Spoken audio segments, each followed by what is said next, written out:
Et bonjour et bienvenue sur cette vidéo. Et pour commencer, je voudrais vous poser une petite question. Est-ce que vous vous êtes déjà demandé si vous aviez le droit de partir en vacances à Tokyo, à New Delhi ou à Rome? Et en fait, si vous n'êtes jamais posé la question, comme moi avant, il y a de fortes chances parce que vous habitez en Occident ou dans certains pays en fait.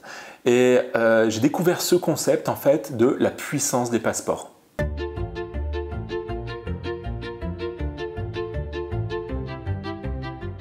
En fait, la puissance des passeports, j'ai découvert ça, alors c'était avec une amie qui était singapourienne, qui m'a fait découvrir ce concept à 30 ans. Enfin, pour moi, je trouvais ça dingue, je ne pensais pas qu'un passeport pouvait avoir une puissance.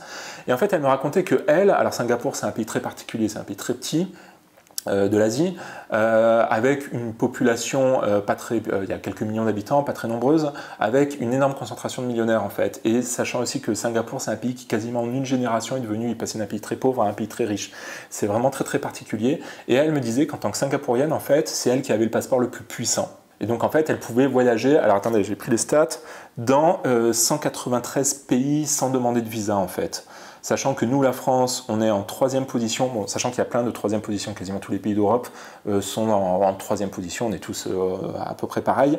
On peut voyager dans 189 pays. Pour se comparer un peu, les Américains, les États-Unis, ils sont 10e, donc pour une fois on les bat, et eux, ils peuvent voyager dans 182 pays. Et le pays qui arrive en dernier, c'est l'Afghanistan, qui arrive 103e, avec seulement 25 pays dans lesquels ils peuvent voyager sans visa. Donc comme quoi vraiment aux Afghans on leur épargne pas grand chose. Et donc en fait mon amie singapourienne elle me racontait, en fait ses parents étaient immigrés. Et donc en fait ses parents venaient, alors je ne vais pas rentrer dans l'histoire de Singapour, mais grosso modo elle venait d'un endroit très très pauvre en Inde. Enfin, ses parents venaient d'un endroit très pauvre en Inde en fait. Et donc pour elle, se dire que elle avait un des passeports les plus puissants de la planète, c'était valorisant, même si elle n'était pas pour grand chose, elle était juste née dans le pays. Mais ça lui faisait plaisir, elle le racontait en fait. Et elle m'expliquait que c'était dû au fait que, déjà Singapour c'est un pays riche, ça c'est le premier critère. Mais par exemple à Singapour il n'y a pas de drogue, parce que c'est quand même interdit, c'est hyper fliqué et tout. Donc il y a zéro drogue, donc en fait les douaniers, vous avez le passeport singapourien, quasiment ils vous contrôlent jamais quoi. Enfin c'est ce qu'elle me racontait en tout cas. Et en fait, l'idée qui est une puissance de passeport, et l'idée est encore plus importante, je dirais, que quelqu'un comme moi puisse l'avoir ignorée jusqu'à mes 30 ans, on va dire, alors que j'avais déjà un peu voyagé, en fait, je la trouve très forte et très dérangeante. Quand j'étais en Inde, on avait un ami qui voulait absolument voyager, visiter la France et l'Italie principalement parce qu'il avait des amis là-bas. Et comme beaucoup de gens de la planète, ils veulent visiter l'Europe parce que c'est beau, parce qu'on en entend parler, parce qu'il y a l'histoire et tout ça. Et en fait, pour le faire venir, ça avait été hyper compliqué. C'était vraiment, vraiment compliqué. Déjà, il fallait qu'il ait des revenus suffisants. Fallait que ses revenus soient réguliers, c'est-à-dire on ne pouvait pas lui envoyer de l'argent et puis il passe à la douane et après il nous rend l'argent, un truc comme ça. Non, il fallait que les revenus soient réguliers, il fallait qu'on fasse des lettres d'invitation pour lui dire ouais, monsieur X est bienvenu chez nous, il sera hébergé, j'habite à telle adresse. Parfois aussi, il demande que la personne qui l'héberge ait suffisamment de revenus, donc il faut que la personne qui l'héberge envoie, même si elle habite en France, tout ça, envoie des feuilles de paye, des trucs comme ça. C'est très très très très compliqué. Ils demandent aussi parfois par exemple le billet d'avion ou des hôtels, si vous n'avez pas de personnes pour vous héberger. Sauf que souvent ces choses, billet d'avion, hôtel, c'est pas remboursable. Et donc en fait, si le visa est refusé, vous avez perdu en plus l'argent du billet d'avion. Donc c'est vraiment quelque chose d'assez impressionnant en fait. Enfin, on n'y pense pas nous, mais c'est vrai que ça doit vraiment être difficile, on doit vraiment avoir une autre perception du monde en fait, quand on est de ce côté-là de la frontière.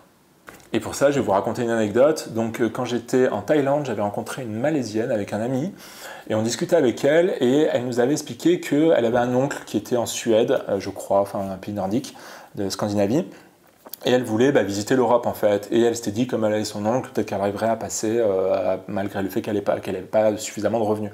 Elle voulait pas rester, elle voulait rentrer en Malaisie, mais voilà, elle voulait juste visiter l'Europe en fait.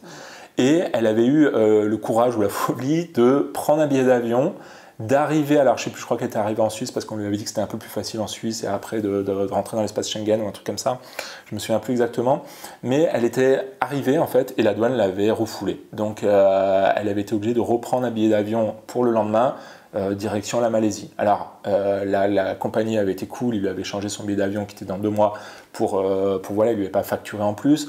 Elle m'avait raconté que les douaniers aussi avaient été très gentils avec elle, ils lui avaient installé plus ou moins un lit et tout ça. Mais nous, on l'a regardé comme ça, enfin, c'est un peu fou quand même de prendre l'avion, de se frapper 12 heures de vol, de dépenser 1000 euros en aller-retour sans être sûr de pouvoir entrer dans le pays. Mais elle le voyait un peu comme, elle a tenté sa chance, quoi. C'était un coup, c'était un gros rêve qu'elle avait, et elle tente sa chance. Nous, enfin, je connais très peu d'amis ou de gens de mes connaissances qui seraient prêts à dépenser 1000 euros, se dire, bon, je tente, j'y vais, et puis on voit s'ils m'acceptent ou pas. Enfin, c'est vraiment un truc particulier. Donc voilà, je voulais partager cette petite anecdote.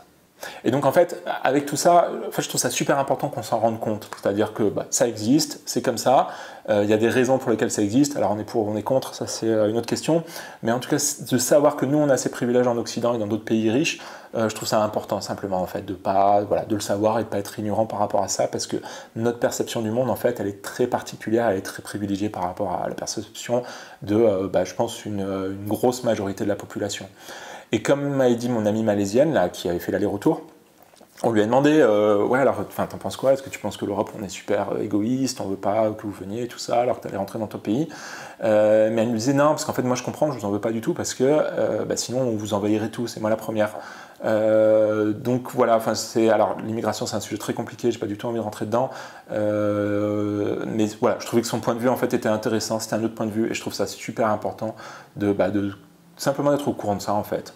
Et aussi, peut-être que c'est un peu bizarre quand même de faire un classement des passeports. Enfin, je vois pas trop l'idée. Je trouve que ça met plus de la compétition et c'est pas forcément quelque chose que j'aurais tendance à encourager. Voilà, cette vidéo est finie. Alors j'espère qu'elle n'était pas trop bordélique, mais j'espère qu'elle vous a plu, qu'elle vous aura appris quelque chose. N'hésitez pas à laisser en commentaire, voilà, simplement si vous découvrez le sujet ou si vous avez des anecdotes. Et si vous avez des anecdotes, je suis vachement preneur parce que moi c'est ce qui m'intéresse, que j'essaye aussi de partager un peu dans cette chaîne, de partager des anecdotes de personnes que j'ai rencontrées, que ce soit mon ami en Inde, que ce soit mon amie malaisienne. Voilà, donc n'hésitez pas à partager maximum, je trouve que c'est ce qui enrichit vachement les conversations, de découvrir des anecdotes d'autres personnes. Et je vous dis à très bientôt, au revoir.